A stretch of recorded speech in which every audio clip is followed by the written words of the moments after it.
The head of the International Olympic Committee has asked Russia to explain how its new law on gay propaganda might affect next year's Winter Games. Jacques Rogge said in Moscow that Russian written reassurances over the Winter Olympics needed clarification. "We don't think it is a fundamental issue, more a translation issue," Mr. Rogge added. Gay rights campaigners have called for the Games to be moved to another country in protest at the law. The law, passed in June, prescribes heavy fines for anyone providing information about homosexuality to people under 18. Critics say its loose interpretation effectively hinders any kind of public gay rights event in Russia. The Sochi Games will be the biggest international sporting event in Russia since the Moscow Summer Olympics of 1980. Couple of paragraphs after British broadcaster Stephen Fry made the call in an open letter to Mr. Rogge and others on Wednesday. The IAC told the BBC it had received assurances from the highest level of government in Russia that the legislation would not affect those attending or taking part in the Games. However,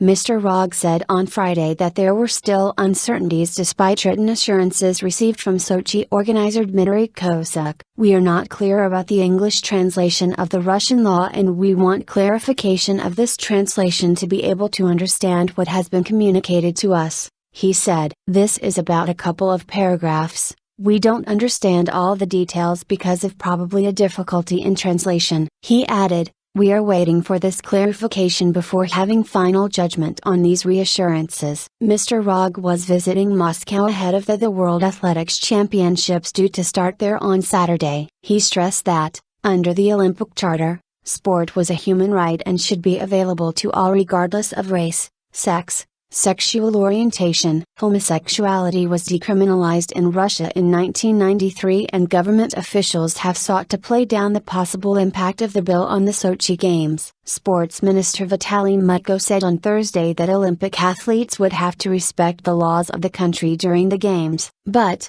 appealing for calm, he added that Russia had a constitution that guarantees to all citizens rights for the private life and privacy.